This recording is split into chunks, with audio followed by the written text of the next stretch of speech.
This is the EVP Podcast. You heard it right, folks. It is the EVP Podcast. And one of your hosts here, Ghosty. And I'm on the right. I'm Beaker. Hey, what's up to my right, Beaker? How you doing? You heard it left. I heard it right. So, we're back. We made it back to another recording. You heard it right. I heard it. I messed that up. Because you said you heard it right. And I said, I'm on the right. Yeah, you did. So you heard me. You heard. It is the EVP Podcast. Way to go. I messed it up. Just tripped all over that, didn't you? Yep. So this week, oh yeah, anything from last week? Oh yeah. Well, we got some EVPs. Did we? Should we play those? What ones? The ones that we got sent to us. Oh, the ones that she asked not to play on the show? Yes. Yeah, let's not. Those? No, we shouldn't. No, see, this is just an example to show you that, like, if you send us stuff and ask us not to play it, we won't play it. Or if you send us stories that you don't want shared, we won't share them either. But those were cool, though. They were very cool. I haven't listened to the new one. So thank you for sending that. She sent us like 3 of them. Yeah. And I only listened to 2 so far. Yeah, I haven't heard the newest one, but I did. Yeah, those were pretty damn cool. So, yeah, no, feel free to send us EVPs anytime that you want us to check out videos, whatever. Send it to us, evp.pod@gmail.com. And like I said, if you put in the email, you don't want it shared, then we won't share it. I mean, obviously, if you don't put that in there, we're going to ask you. And if you say no, we won't share it. Yeah. We're totally cool keeping stuff between us. We like secrets. Yeah, especially when they're paranormal. Yeah, paranormal secrets. Well, this week we'll talk about something that's been going on. It's been all over the media type of paranormal world. Everyone's heard of it now. It's the Skinwalkers. Right. And is everything that you're hearing and seeing, is it making you as mad as it makes me? Yeah, because it's like the word demon. Like the word's just going crazy. Yeah. And then Skinwalker. No one ever talked about that. And then all of a sudden that's what everything is a Skinwalker. Skinwalker. It's a Skinwalker. And then why is it a Skinwalker? Oh, it does this and it does this. It has this long. And it's like, why the hell would that be a Skinwalker? So before you had even, when you first heard of a Skinwalker, what did you think it was? What did you picture a Skinwalker was when you first heard of a Skinwalker?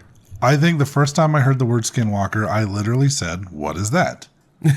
And they described it to me. It's because when we were investigating the Family Tree restaurant a lot before they closed down, from what I understand, this particular spirit is still there. Other spirits have moved on, but there was a spirit that was claiming to be a Skinwalker. And I said, I have no idea what that is. So someone explained it to me, and I've learned more throughout the years. But essentially, to put it very, very simply, a Skinwalker is a type of shapeshifter. And that's very, very simple. There's way much more to it than that. Right. The first time I heard of a Skinwalker was when the very first Comic-Con came to Salt Lake. When Salt Lake did this very first Comic-Con, I was all geeked out about it. And I seen all these panels they had. And one of them was the guy that made, he wrote a book on it. And it was about the Skinwalkers. The Hunt for the Skinwalker? Yeah. Yeah, I started reading that book and then I didn't because I didn't read. But if it's on book on tape, I'll listen to it. And he wrote that book a long time ago, and he kind of talked. He was on this panel with the UFO, what's it? Alien Dave. Alien Dave, okay. With Alien Dave. So this panel is really pretty cool. And they were talking about how they would go out to this ranch, and we're calling it Skinwalker Ranch because of the area that it came from.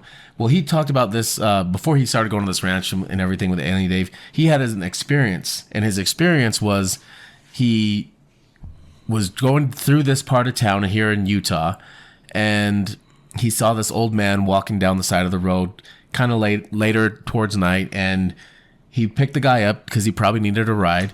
And once the older man sat in the back seat, he said he looked at him in the mirror, and once they made eye contact, he said he just started seeing all these visions, almost like seeing his life flash before his eyes. And next thing he knows is he's getting woken up by the sheriff as he's off to the side of the road, hanging out of his car with a seatbelt on. And the sheriff wakes him up thinking that maybe it's a DUI.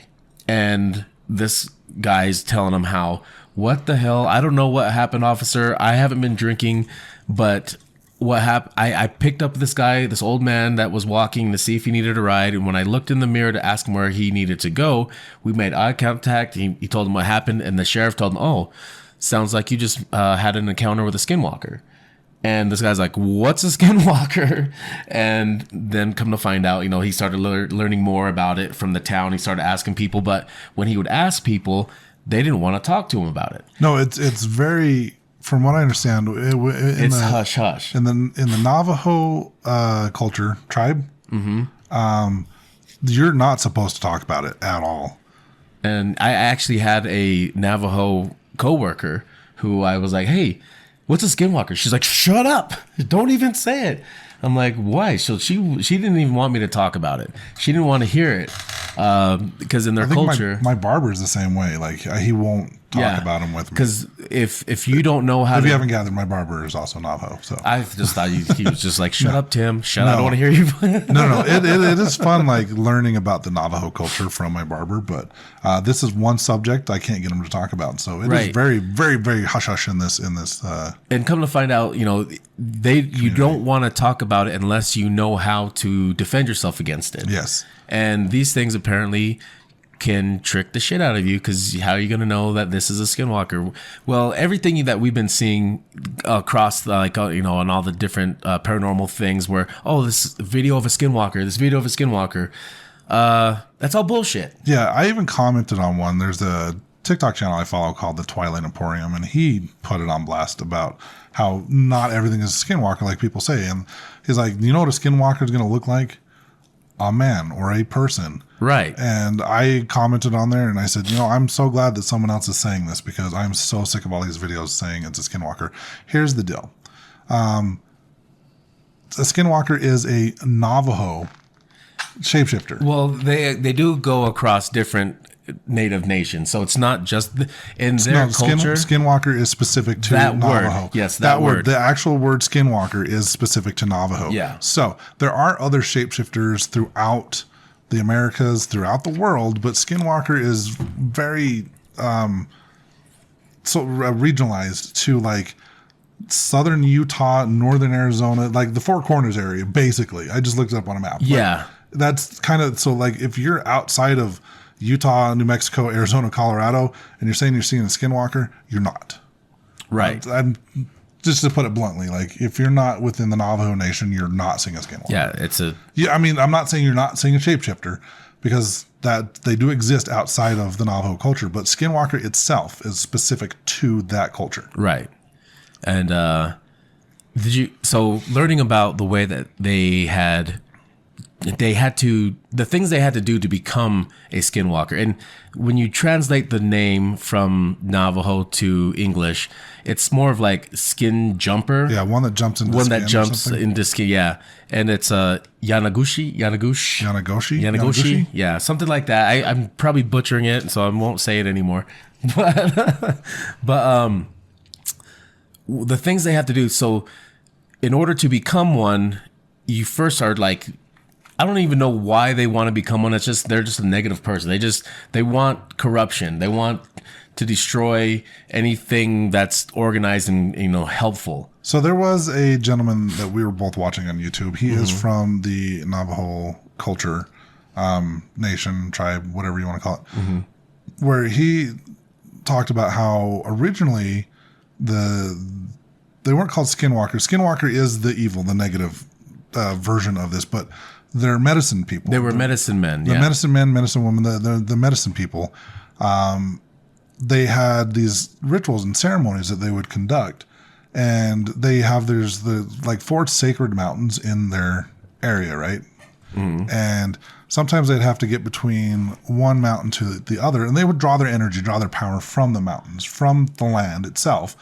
And sometimes they'd have to get from one mountain to the other in a matter of 4 days. And back in the 1800s, that wasn't possible. There's no cars. It was probably way before then. Probably, yeah. I mean, this was a long time.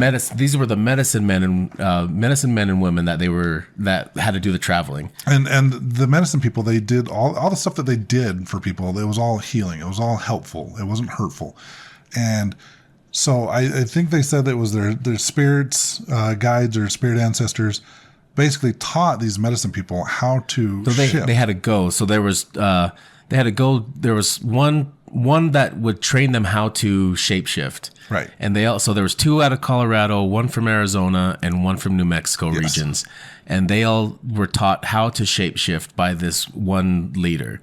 And they, in order to shapeshift, they had to kill that animal, do a ceremony with inscribe on their skins and everything, and then wear their skins, and then do a ceremony, and then becoming that. Well, they'd have to, basically, they would say a prayer in the ceremony that basically, thanking the animal for its sacrifice. And because to them, animals are sacred, right? Exactly. So, well, every life, every sacred. energy. And if you take one, you think it because it's, it's going to, give after it's it's giving you its energy. It's still contributing to, and they're thanking it for its life. So, and basically they cut the pelt of the animal after they did all the inscribings and they did the ceremony. And usually it was larger animals that they can shift into. So I like how this guy said, if your poodle is acting weird and you're living in Florida, it's just your poodle acting weird. You're not dealing with a skinwalker. He said the animals that were most commonly shifted into, because it's what's in the region. Right, what's around. Yeah. Right, so deer, coyotes, wolves, cougars, and bears. I like how we were on point with that. Right. Eagles. Forgot the eagles. Sometimes eagles. Because they are a larger animal. So, as a person, you're not going to shift into like a sparrow or a Pomeranian. You know what I mean? Like, you're not going to shift into a smaller animal. Every time I've heard about skinwalkers, especially in the Hunt for the Skinwalker, in the beginning of that book, they described this skinwalker as a wolf that was as large as a car. Right? Well, that also could not, because of the weird things going on in that area. That could not even have been a skinwalker. That could have even been just an interdimensional wolf. So, from the sounds of it, they were having a lot of weird things kind of in and out. But the reason why they were taught how to shift is because, like I said, they would have to do these ceremonies, and sometimes they would have to go from New Mexico to Colorado in a matter of 4 days, and there's no means of transportation. I'd rather fly like an eagle. So they would shift into an animal so they could traverse the terrain a lot faster. So I'm going to run faster if I was a deer as opposed to being a man. Or horse. I don't think they killed horses. They did say cougars and bears were sacred, so they probably didn't do those ones as much.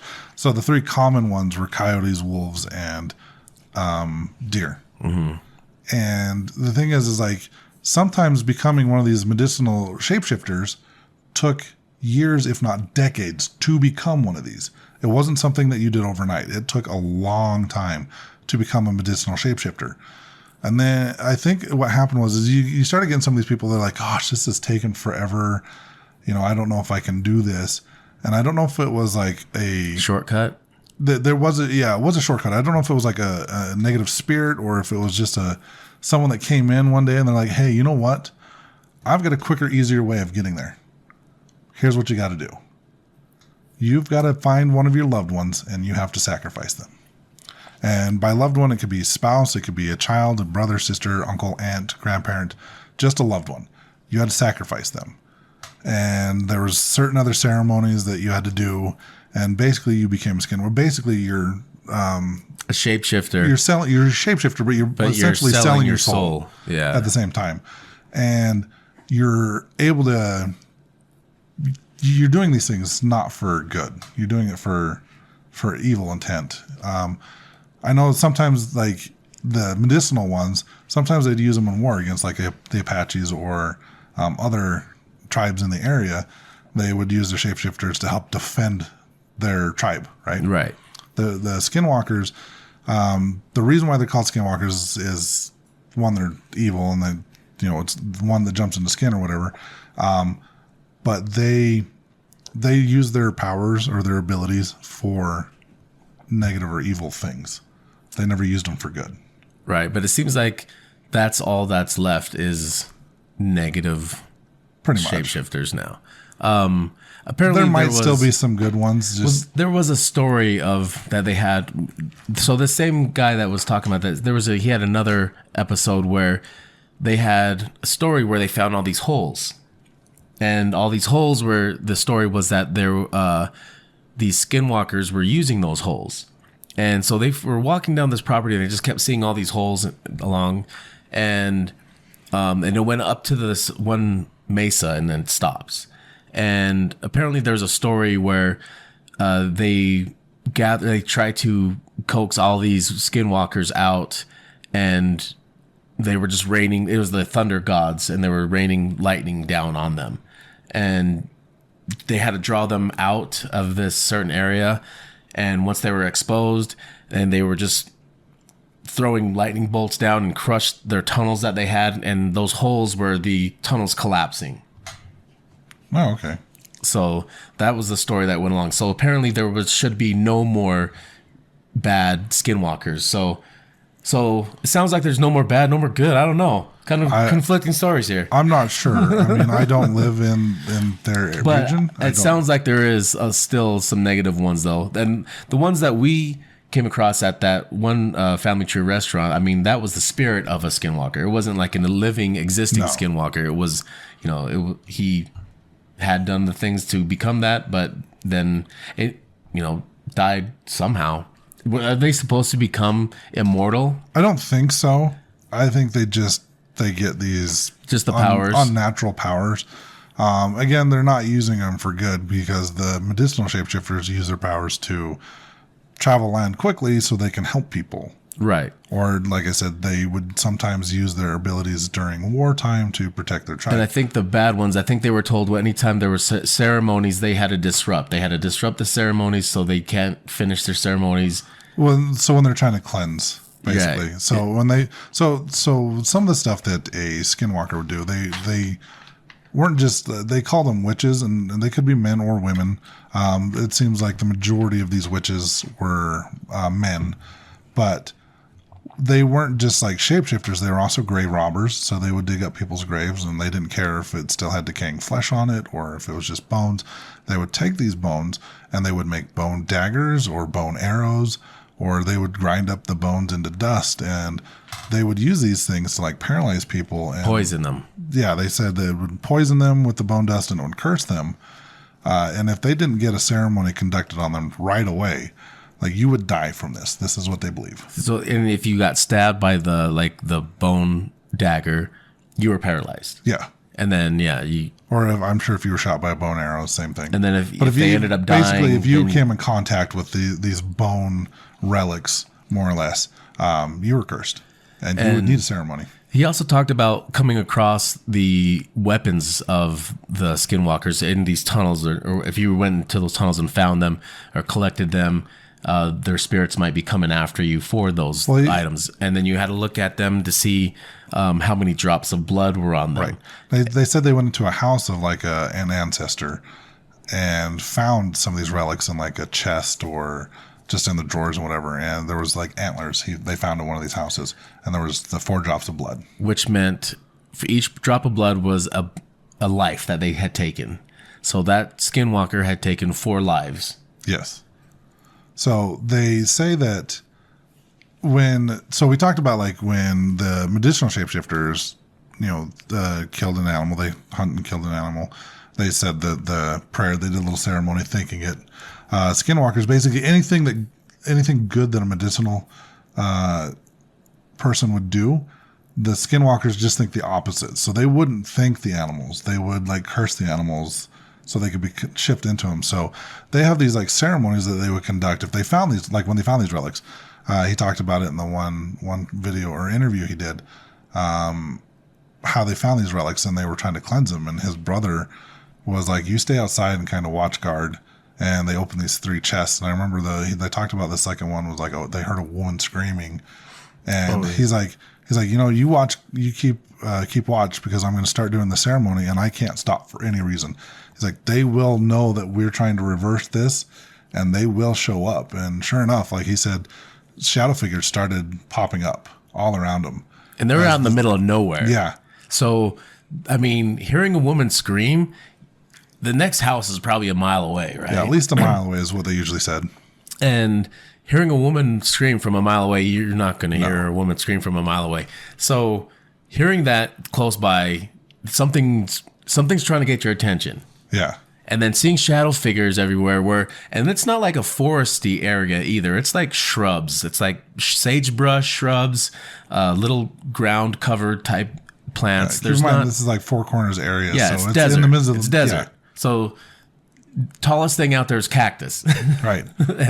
and you would see these things beforehand. They're not just going to all of a sudden show up. If cactus are there, they're there. Right? And anyways, if cactus are moving and you're seeing shadow figures of cactus moving, that shit's fucking nuts. So I guess while he was conducting the ceremony, when he got done, he basically was undoing everything that these skinwalkers had done. And they had found, like, because of the antlers, that obviously it was a buck that was killed. So they, kind of freed and released the buck from its torment, more or less. And they said they saw, like, the spirit of the buck, like, come out of the antler or whatever and, like, charge to where the shadow figures were. And then you could hear the shadow figures, like, starting to scream like the buck was taking its revenge on these people for what it did to them. Yeah, that would be so badass. I'm like, I personally, like, I love learning about different cultures and what they believe in as and far their as spirits, spirituality, paranormal, and the whole 9 yards. And out of all the cultures, out of everything that I've studied, the Native American, especially like Navajo stuff like this is what scares me the most. I've heard some of the scariest stories I've heard is from people that have served missions on reservations, or from this guy here on YouTube. It's just, well, what I like is the natives are very open, and they live their lives knowing that we're walking amongst the dead all the time. Yes. That there are, everything's connected in the earth, like plants, animals, and everything is respected. And they just grow up having this understanding with being one with nature, that we are a part of nature and that we should respect it. Where, growing up in the city, they don't teach you that type of things. No. They're just like math and reading and English, science and algebra. Science. It's like, what the fuck? So they don't teach you about, the basic core of living on Earth. And, them knowing that, growing up there and being open, and just, I think they have more experiences like that. Yeah. And they get to experience more, and they're being open to that. They see things in, how it really is. But I think like native culture, and it seems like it's almost spread across all the native tribes. Like they all have their version. They all have their own version of not just skinwalkers, but they all have that basic understanding that we belong to Earth, and Earth is what we need to respect. And them and paganism. I think those two cultures combined would be awesome. Well, I dare say that it would be a form of paganism, because yeah, it is. It is a form of paganism. Pretty much, it's from a different part of different part of the world. But yeah, another thing they said the skinwalkers would do, like when they're attacking, is they would use dog whistles. No, they would use dog whistles against when they're getting ready to attack you. Oh, okay. They would use dog whistles, because a lot of people on the reservations have dogs for protection, because dogs can sense negative and evil things before. Okay, that's what they were saying. Okay, So they would start using. So there would be. He said there would be times where, and when I keep saying he, I'm talking about this gentleman on YouTube. His name was like Sean Clan. I can't remember his name, but it's I think it's like Sean Clan. It's like SHEN. But if you were to like Google Skinwalkers on YouTube, and you see like an actual native dude with the braids, that's him. That's what we're talking about. Yeah, like I said, it's like Sean Clan or something like that. Yeah, similar to that. Anyway, so he said that the skinwalkers would use dog whistles, because he said there would be times where, like, something, the dogs would just start barking like crazy, like they sense something, right? Yeah, and then all of a sudden they'd just stop. Because the dog. Sometimes you could hear, like, if you've ever been around a dog whistle, there's a high pitch. There's a very very high pitched like humming that you can hear, which dogs pick up on a lot better than we do. So they say that skinwalkers will use these dog whistles to kind of subdue your protectors, so they can come in and do their attack on you and try to kill you. So this makes me wonder, if the skinwalkers kill you, you belong to that skinwalker, right? That I don't know. I don't know either. But I mean, if he's saying he's seeing all these shadow people show up, are these shadow people? I mean, there's not that many skinwalkers, is there, to where there's like a whole army of them? That I highly doubt there could be, but if they take a life, like they stab somebody with a bone dagger, and then that person ends up dying from their injury, and do they take them? Do they take their soul or whatever? Like, do they belong to them? And is that who the shadow people are? I have no idea. It's possible. I do know there's another video of his I want to watch where he talks about soul eaters. Oh. So I don't know if maybe like the soul that's the soul eater's job to come over and take it. Well, that's Skinwalker kind of where sets him up like a volleyball game. That's kind of where I'm going. Like, I have more research I want to do, but maybe we can do a deep dive of all these cryptids in the native culture. Right. Because there's a lot. Well, we could talk about it next week. Yes, we could. So, after we do a little bit more research, but I think it is possible. Maybe they're working with soul eaters and they're providing souls for them. I have no idea. We'll tell you next week. Yeah, when we find out more. But yeah, Skinwalkers. When I first started encountering the spirit at Family Tree that said it was a Skinwalker, I was very nervous at first. And then I got to the point where I'm like, okay, this dude's not too bad. And the reason why I say that is because I was less afraid of him. Not so much afraid, but he seemed more willing to work with us and help us out because it was like this weird battle going on at Family Tree. Like, he had kind of how to deal with some of the spirits that were there. There were some inhuman entities that we called like Lucy and JJ. They occupied one half of the building. The Skinwalker, or the spirit of the Skinwalker, occupied the other half of the building, and they kind of had like a turf war going on. Question: now that I think about it, was the Skinwalker actually one of the negative medicine men, or was it? Well, if it's Skinwalker, you'd have to be. Well, I mean, was it? Okay, so otherwise you were just a medicine man that knew how to shapeshift. Yep. Okay, but if you started doing some bad shit, that's when you're.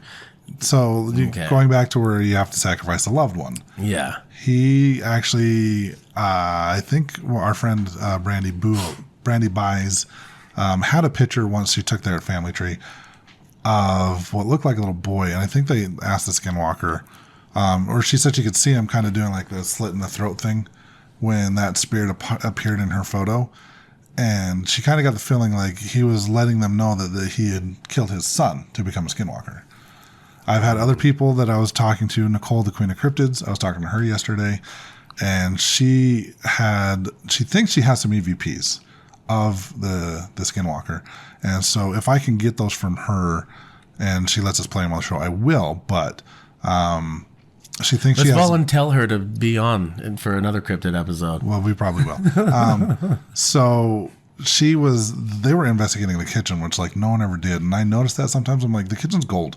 There's so much stuff that goes on in the kitchen, but no one ever investigates there. But basically, it's kind of loud. It is loud, but she got the idea from their investigation that, he kind of regretted what he did, like sacrificing his son, right?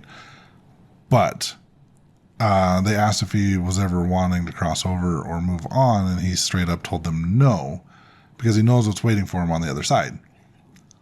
Yeah. And he still has some of that power that he got from becoming a Skinwalker when he was alive. He doesn't want to give that up. He knows if he crosses over, that's gone for him.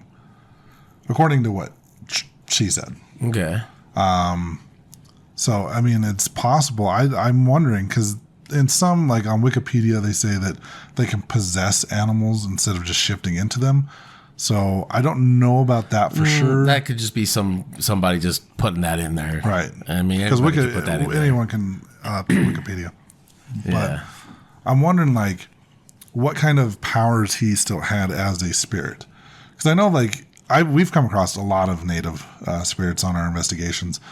And I've seen some that are still, there's one at Benson Grist Mill that he's still protecting the land there. And we've asked some of these spirits, like, you've passed on, right?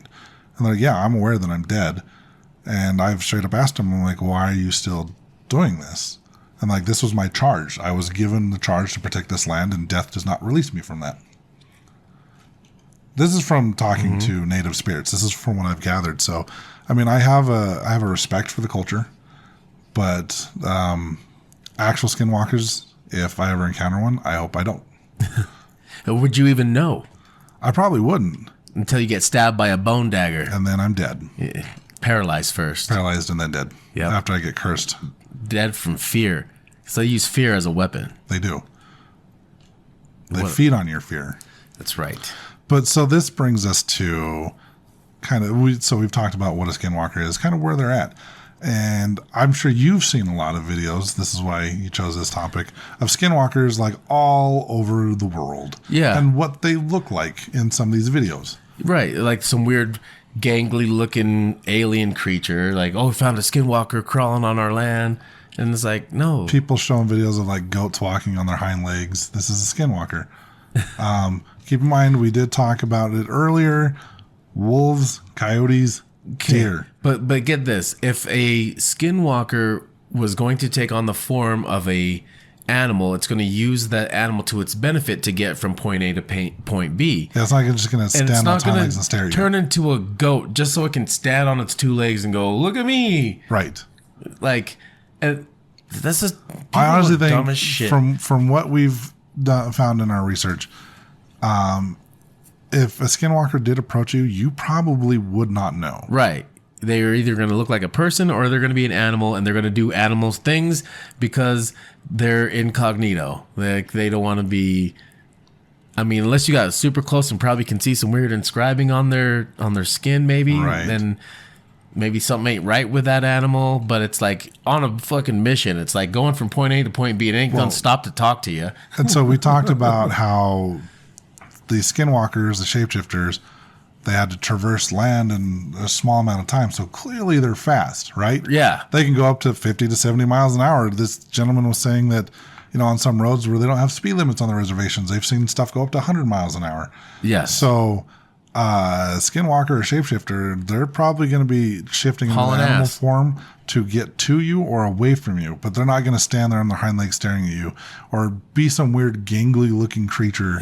Like, there was one that I saw, and you can watch, if you pay attention enough in the video, you can see that they're wearing a black suit that they have painted on, and they're like, it's a skinwalker. It's not. You're going to see it one of two ways. You're going to see it look like a person, or you're going to see them look like an animal. There is no gangly, like, creature-looking things.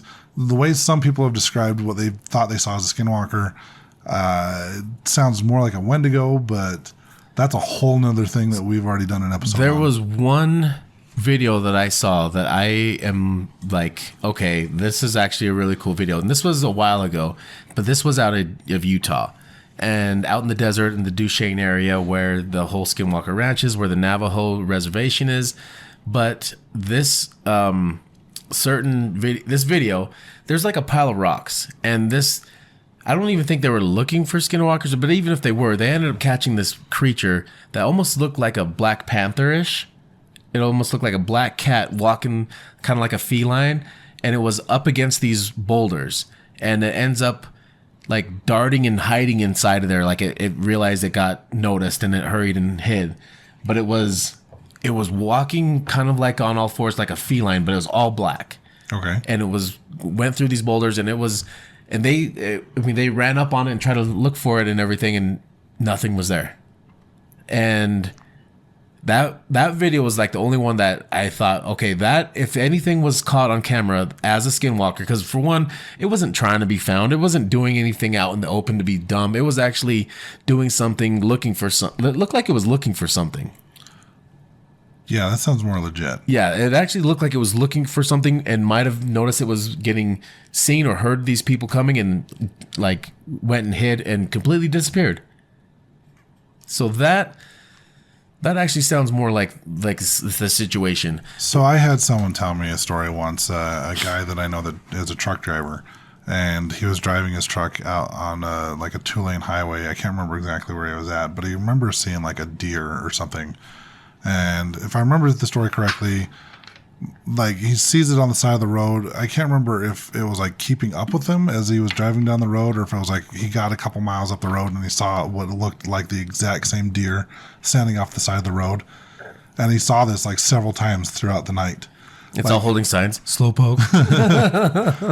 I mean, he kind of got very kind of eerie vibes from this animal, and in a situation like that where it looked just like a deer, and he swore it was the same one over and over again. Like, that to me would be more of like a Skinwalker activity than, these gangly, weird, tall, thin creatures that people are posting on TikTok. Like, it's the Skinwalker. And they're in Russia, too. Like, I've seen some from Russia. It's like, no. Oh, my God. In Russia now?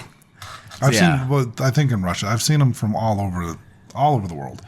Like, it's like this guy said, if you're like in Florida or New York or Washington, D.C., chances are you're not seeing a Skinwalker. Right. Because they do believe that those 4 mountains in this area in Colorado and New Mexico and Arizona is where they draw their powers to become shapeshifters. And that's just in the Navajo culture. As far as like shapeshifters in other cultures, other tribes throughout the Americas, like, we didn't really look into those. Right. Because we're just talking about this Yes. area. The one on the ranch, the Skinwalker Ranch, where they saw this giant wolf. So that's just the first chapter of the book. Right. So when they talked about this, when I heard them say this in the panel, this ranch, they were, anytime they try to have any type of livestock, shit would go down to their livestock, either mutilation or missing or mutilated. This one event, they said that this giant wolf came up on the property, like a giant wolf, like it's the size of a car. Yeah. The size of a sedan. I mean, it's huge. Standing on all 4, it's resting at 6 feet. Yeah. And so if it were to stand up, it's huge. So anyways, this thing, they said, was like super, super nice and was coming up like it was domesticated. And they even reached their hand out and was able to pet it and like touch its nose and its face and pet it. And then it noticed the cow, like the cow made some noise. And so it turned, saw the cow and attacked it and started killing the livestock. So they took a 12 gauge and shot it. And once they shot it, it took off running down this one. Didn't they shoot it with a couple guns? Is this the one from the book? This is him telling the story. Oh, okay. This was him telling the story. And he said that once they shot it, it took off into the woods, and they followed it, and its footsteps in the blood just disappeared. Yeah, I remember. They followed it to a certain point and just disappeared. And that was just like the beginning. That was like the first 2 days. And then they were having like poltergeist type phenomena happening inside the house, and then just weird things constantly happening outside. They were getting these weird colored orbs that were almost like they were like had their own consciousness, that they would fly around and these different colored things would be zipping around. But whenever they would try to record it or take pictures, it would be gone. And if they talked about it, it was conscious to knowing what they were going to do. If they were filming in one area, phenomena was only happening over here where the cameras were out of sight. The only time that they did catch something, I think they caught... what's funny is I've actually experienced that on investigations where I set up a infrared camera in a room, and the negative entities or the inhuman spirits or whatever, they tend to hide behind my camera. Like, I remember in Saltaire, in that room I was telling you about, that where it's now bathrooms, but there used to be like a dressing room there. Mm-hmm. I put it in the very corner of the room so it saw the whole room, and that spirit hid right behind the camera because it was the only spot in the room the camera couldn't see. Yeah, I mean, so yeah, some spirits are, they're conscious enough to know how to be hidden, but these ones actually were it seemed more intelligent. They seemed to still do things, but they just knew how to stay out of sight of where, or if they were going to go out that night to look for things and not even set up cameras, but just to be out with cameras, nothing would happen. But in other sections, there would be weird stuff. And they even talked about, it wasn't just the ranch, it was the whole area. Like, that whole area was off limits. Like, the natives that lived there would actually give offerings to these skinwalkers so they would leave them alone. So from what I understood from the skinwalkers is I had heard that there was, the land that they lived on where they knew they were, and they would give them offerings and leave things there for them in order for the skinwalkers not to cross over into the living people's territory and start taking more people. And I had heard about all this stuff, long ago, and then all of a sudden everything now is just crazy. The show on TV, actually, though, the Skinwalker Ranch TV show. Well, I think we should do an entire episode on Skinwalker Ranch. Oh, just the ranch? Okay. Yeah, just the ranch itself. We could do an entire But now that we gave the basics of what a Skinwalker is, we can talk about the ranch another time. Okay, I got you. Like, there's so much that happens at Skinwalker Ranch. We can do an entire Yeah, we episode. got an episode in this already. So yeah, you're right. You're right. So that's for you, Chris. I know you specifically asked for an episode on Skinwalker Ranch. But yeah, we can talk about more of the different native cryptids because there is like the Wendigo. Well, we've done an episode on Wendigo. Yeah, but there's Wendigo, the Wolfman, and werewolves. So there's the Soul Eater. And there's a couple other things. The North American Sasquatch. Yes. He had a video on that too. Bigfoot is real. Does he have that? He has a video on Bigfoot. Oh shit! I gotta see that. Okay. I haven't watched it yet, but he does have one. So yeah, let's do a deep dive into some of these other things. So we'll talk about Soul Eaters, and then we'll do an episode on Skinwalker Ranch stuff. So that's what you guys have to look forward to. Well, all right. Let's wrap this episode up then, shall we? Sure. I already mentioned the beginning of the episode, but if you have any stories you'd like to share with us, whether or not you want it on the air, let us know. evp.pod@gmail.com. Hit us up on the social medias, Instagram and Facebook, evp.pod. Check out all the reaction videos that DVO has been doing for us.